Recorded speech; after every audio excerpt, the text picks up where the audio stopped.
Bakıt Çetigenov'un sotu tezinin adilettүү.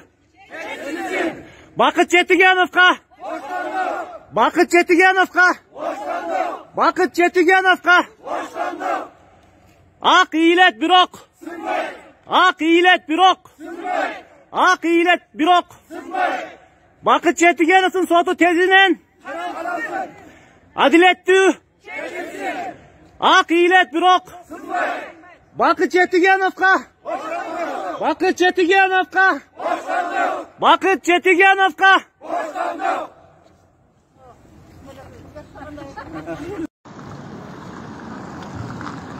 Урматтуу көрүүчүлөр, мына сиздер менен кайрадан эле мен өзүмдүн түз эфиримде ошо Бакыт Четигеновду жана эл ынтымагын жигиттерин колдоо акциясы боюнча жүрөм.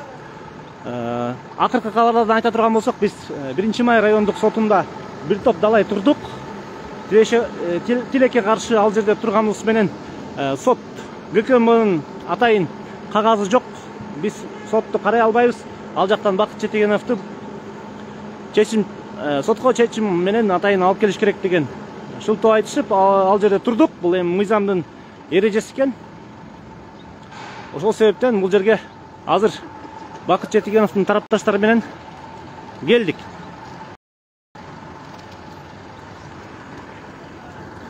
Азыр дагы бул жерде эл келет, кошумча келек элдер дагы бар. Первомайский соттон келатышат.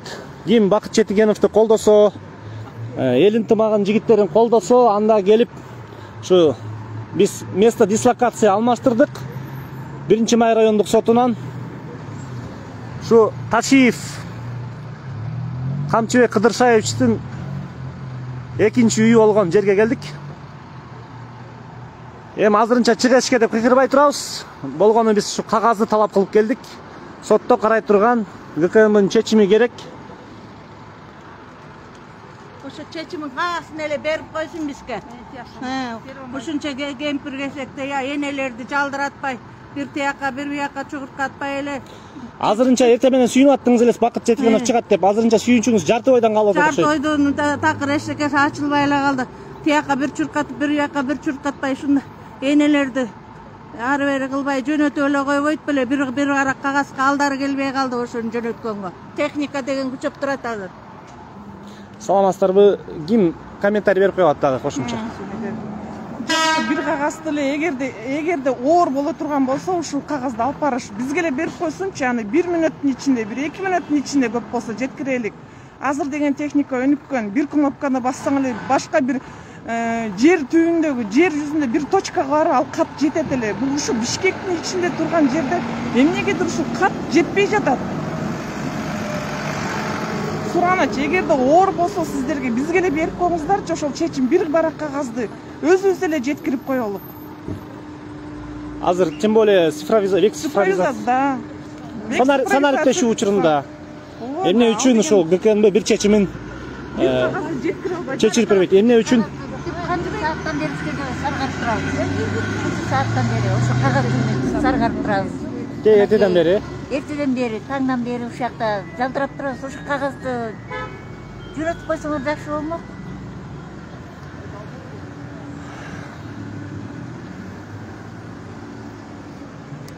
Апалар, алда плакатты түз көрсөтүп коюңуздар. Жаш жигиттерге бербейсиздерби сиздер кармабай? Ой, ушу кемпирлер көтөрүп атыптыр деп, апалар келип атыптыр деп көрсүн. Ташиып алабыз да көрсүн деп кармап турабыз, колубуздун калтылдаганына карабай.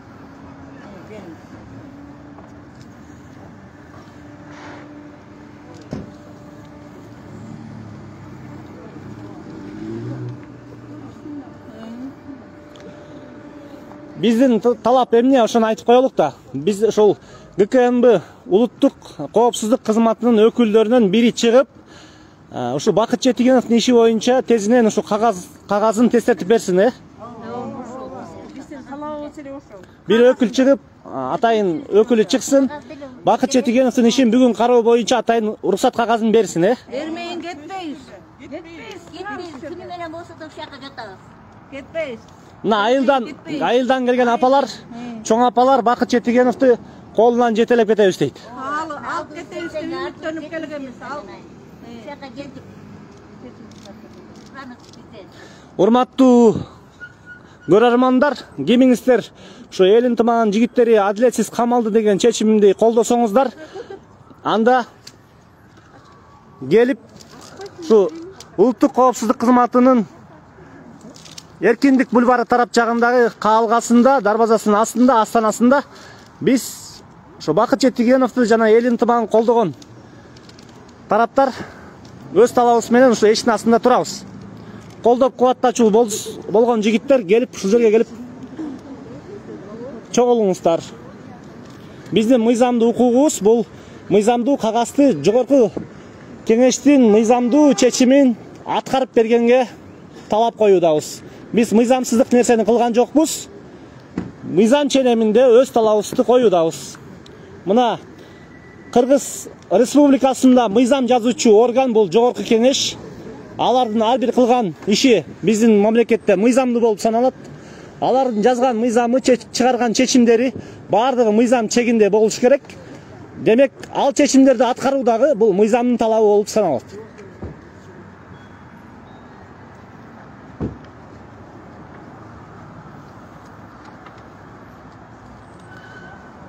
Ата, сиз дагы эртеден бери ары бери басып убара тарттыңыз.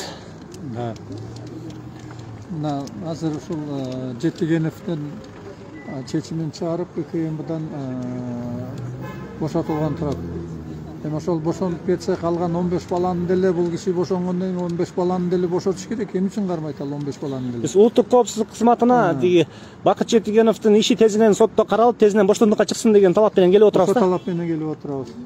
Мына азыр ошолдун чечимин чыгарып берсе, алып барып Жетигеновду алып кетсе, мына тууган туушкандары, бир туугандары, жакшы саналаштарынын баары тең ошол жерде карап отурат. Качан чечимин чыгарып берет деп.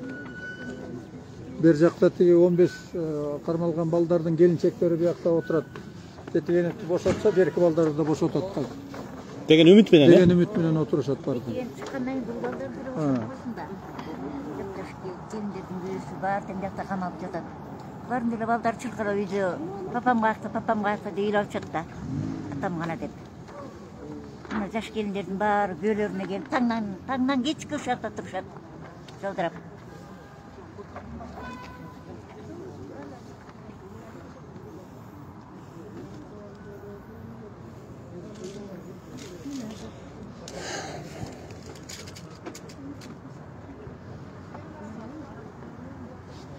Урматтуу журналисттер, көрүүчүлөр, активисттер, бул маалыматты бөлүшүп коюңуздар, журналисттерге жетсин.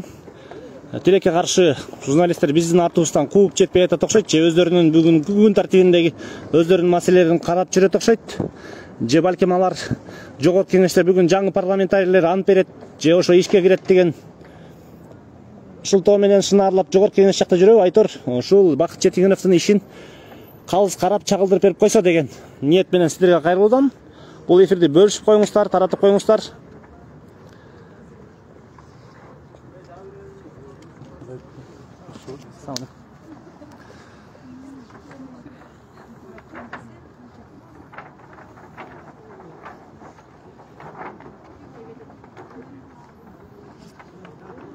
Плакатты бир сыйда көрсөтүп коелук,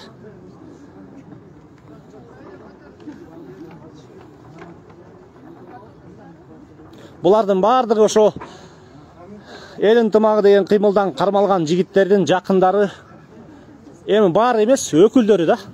Алардын бардыгы келсе, бул бульвар толуп калышы мүмкүн. Ошон үчүн өкүлдөрү деп айталык. Жубайлары, инилери, агалары.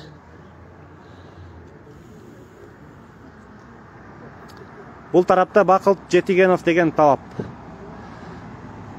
Мына мыйзам чыгаруучулар өздөрү Бакыт Четигеновдун темир тор артында камалышына каршы деген добуш беришти. Демек, алардын камалышына каршы деген добуш бериши бул чыгарылсын деген добушту тастыкташы. Эми мыйзам чыгаруучу органдын чечимин аткарбай коюшка бул УКМКнын дагы 1-Май райондук соттун дагы акысы жок. Алар тезинен жогорку кеңештин мыйзамын кечеңдетпей аткарышы керек. Тигинде дагы бир өкүлдөр келип атышат.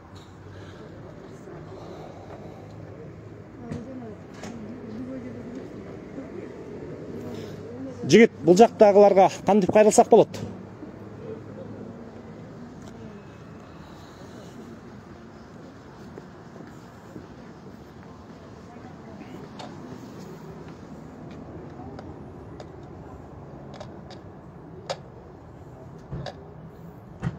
Саламатсыздарбы?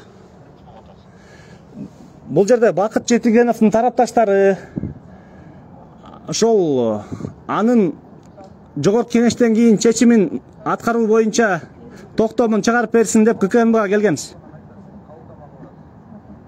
Кабылдаган жактан бул жака жиберилди да.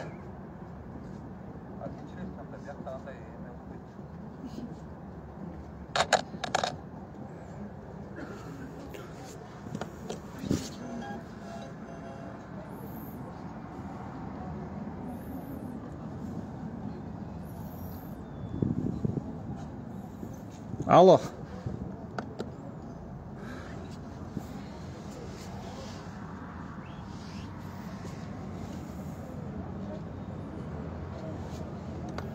Мына булар дагы чалууга жооп бербей жатат.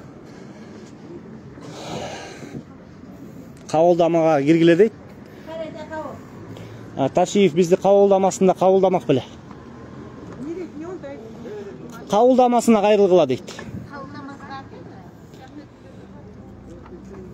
Биздин талап, менимче ушул жерден деле үнүбүз жетет го деп ойлойм.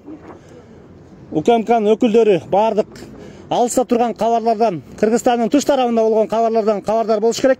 Аны эшигин астына келгенден кийин оң жактагы эшиктен кир, сол жактагы эшиктен кир деп ары бери кубалай бергени бул туура эмес деп ойлойм. Жанындагы эшинин жанындагы маалыматты билбей коймок беле УКМКнын өкүлдөрү. Бакыт Жетигеновго Бакыт Жетигеновго Бакыт Жетигеновго эл ынтымагынын жигиттерине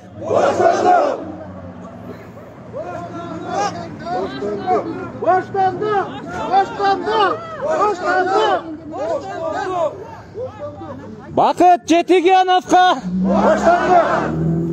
Бакыт Жетигеновго эл ынтымагынын жигиттерине эл ынтымагынын жигиттерине ак ыйлет бирок ак ыйлет бирок ак ыйлет бирок Бакыт Жетигеновго Бакыт Жетигеновго эл ынтымагынын жигиттерине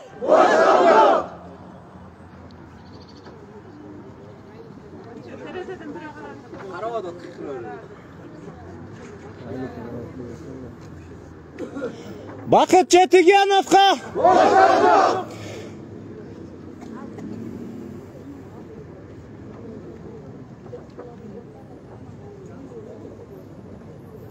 Бакыт Жетигеновго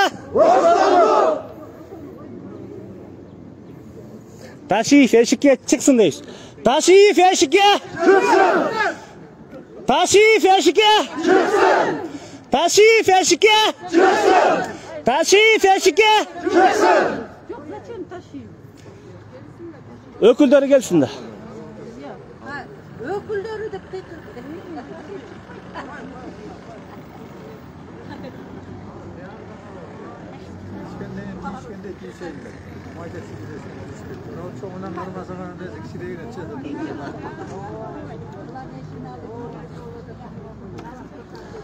Урматтуу көрүүчүлөр, биз монча эл УКМКнын астында турабыз. Калыстык үчүн, чындык үчүн биздин сөздөрүбүздө мыйзамсыз нерсе жок. Ошо мыйзам чыгаруучу органдын талабын эле ишке ашырылышын талап кылабыз. Жогорку кеңештин чечимин ишке ашырылышын талап кылабыз. Мыйзамсыз эч нерсе сураган жокпуз.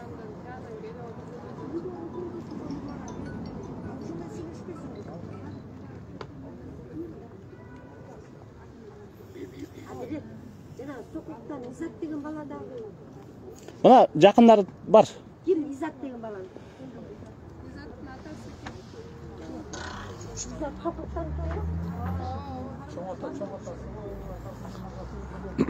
Тегинен өкүлдөр карап атышат. Бирок эч бир киши сыртка чыкпай жатат. Терезеден карап коюп атышат.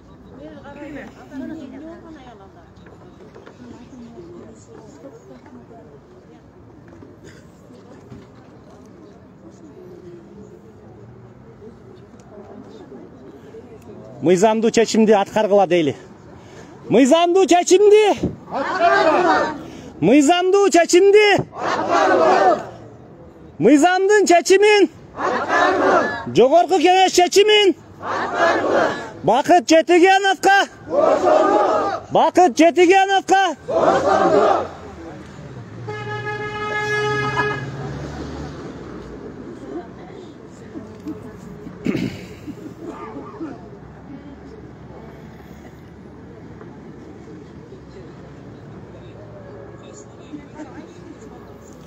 Журналисттерге кулак кагыш, биз УКМКнын чечимин алмайынча ушул жерде турабыз деп айткан энелер менен чогуу турабыз. Бакыт Жетигеновдун жана Бакыт Жетигеновду колдогон тарапташтар жана эл ынтымагы коомундагы уюмундагы жигиттердин, жабыр тарткан жигиттердин жакындары.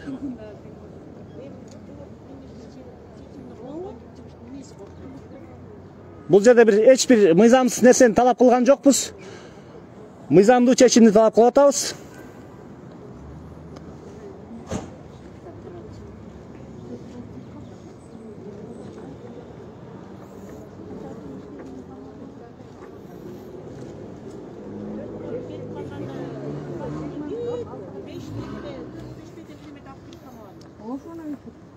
İşte yürüttü bunlar. Апа, Kamarda. сиз ары бери чуркап убара болгон жоксузбу? Жок, мен балам үчүн убара болбойм. Бүгүн баламды чыгарып берсин.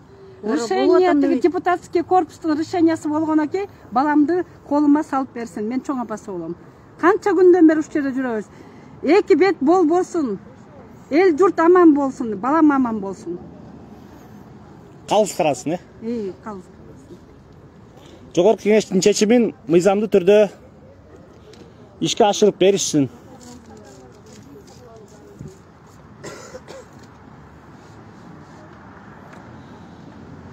Урматтуу көрүүчүлөр, ушун менен эфирди үзгүлтүккө учуратып туралык.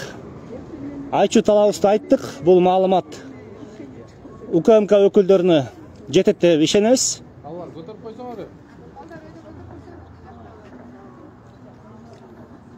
Биз ушул талап менен ушул жерде турабыз. Апаларга Бакыт Жетигеновду бүгүн чыгарып бериңиздер. Ар кандай шылтоо менен анын чыгарышын кечеңдетпеңиздер.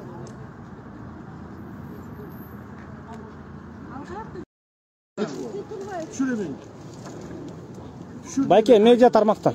Аласың телефон албайсың. Бакыт Жетигеновго комментарий берип коюңуз.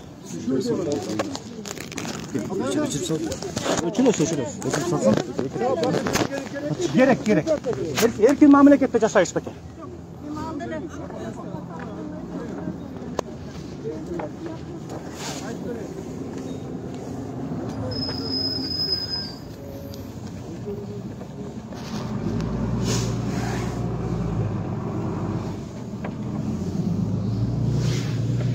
Байке, жеке пиар кылган жоксуз, катуу сүйлөсөңүз.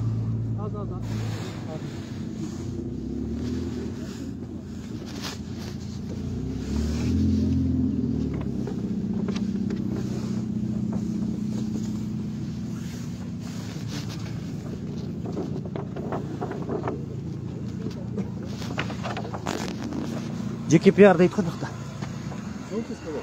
Что тебе сказал? Жеке пиар кылгандарды укпагыла, баары жакшы болот деп акырын сүйлөп атпайбы, Ташиевич? Что, пришел брать телефон у тебя закрыл, да? Да, они хотели забрать телефон, но я им не дал такой Сам возможности. Ташиев хотел забрать. Телохранители. Вот грубо тут же закон нарушает, да? Мен телефонду алып тартпагыла деп атат да. Мен Ташиевден да коркпойм. Мен бир гана Кудайдан корком. Мага андай үстөмдүктүн кереги жок.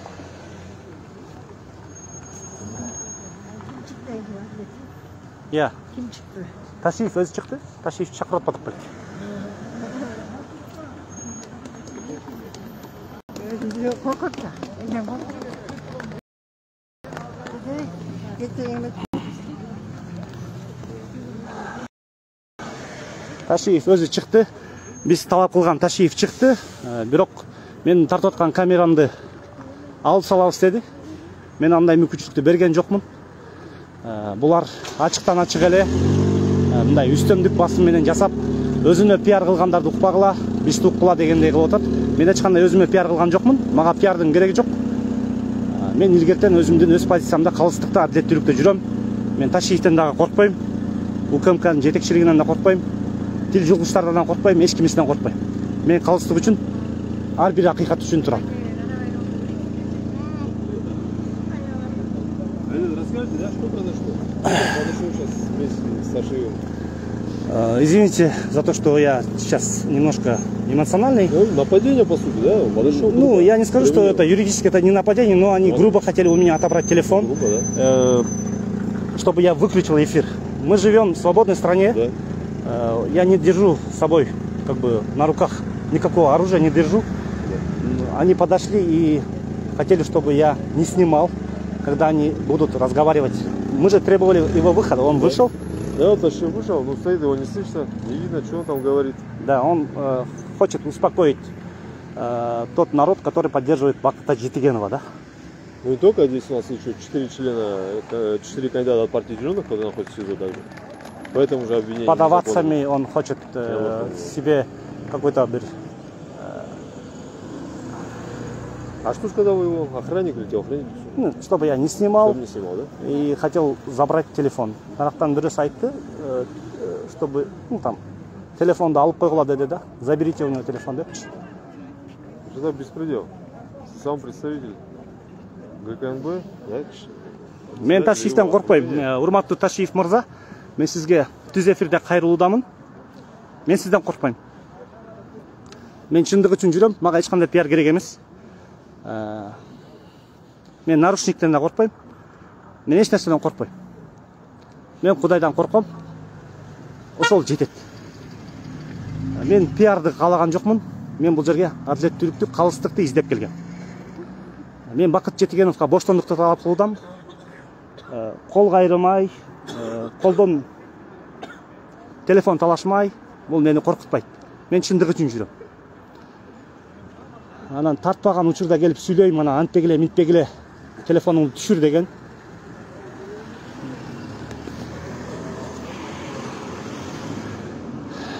Азамат Болгонбаев деген акыныбыз кол булгап өтүп кетти.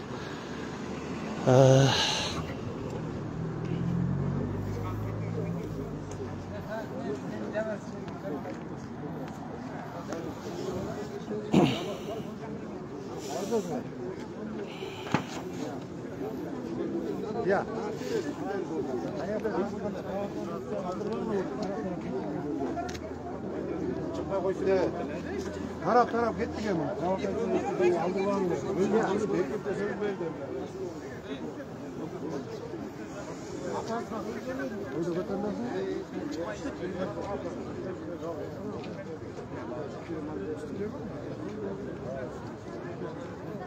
Ha, Gürgüle, bir olmaz ki.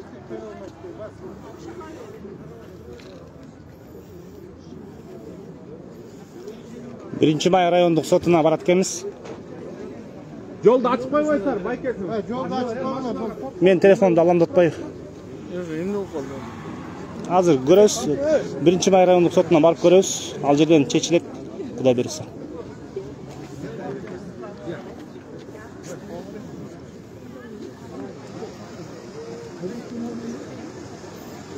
Мисалы үчүн, балким менин ордумда бул жерде Азаттык ТВ каналы болуп калышы мүмкүн эле. Менин ордумда башка ТВ каналдар болуп калышы мүмкүн эле.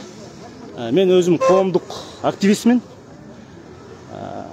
Ташиевдин саясатта жыты жок кезде дагы мен коомдук активист болуп жүргөм.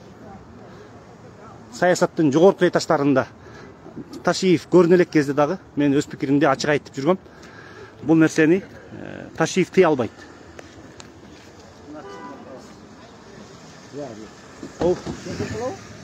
Эми көрөбүз да, эмне деген көз карашын айтты. Мен аны укпай да калдым.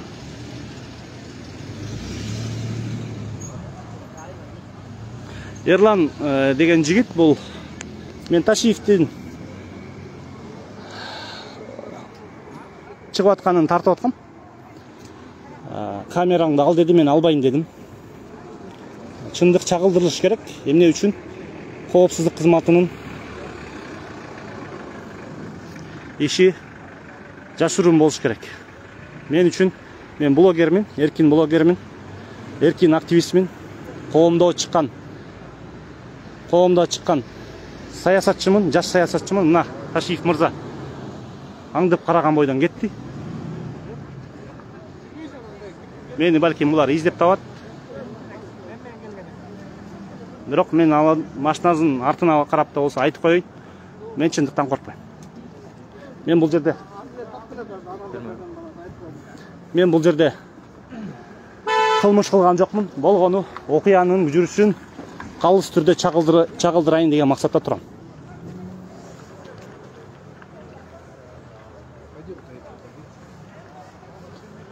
Бул жерде Бакыт Четигенов жана эл ынтымагы кыймылынын өкүлдөрү кайрадан 1-май райондук сотуна барат окшойт. Мен окуядан четтеп калдым. Ташиев менен талашып атып. Ошону тактап билели. Барабыз. Жигиттер, тарамай жок.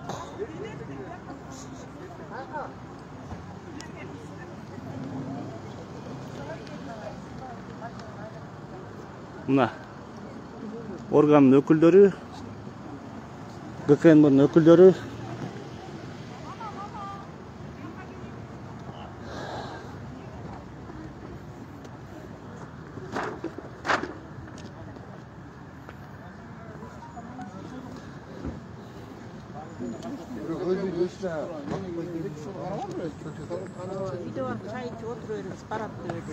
Эже, сотко барасызбы же кантесиз? Барабыз деп коюң, барыш керек. Барыш керек, Мен интернетке айтып коеюн. Биз 1-май райондук сотко барабыз. Ушундай чечим болду. Азырынча тарабайбыз.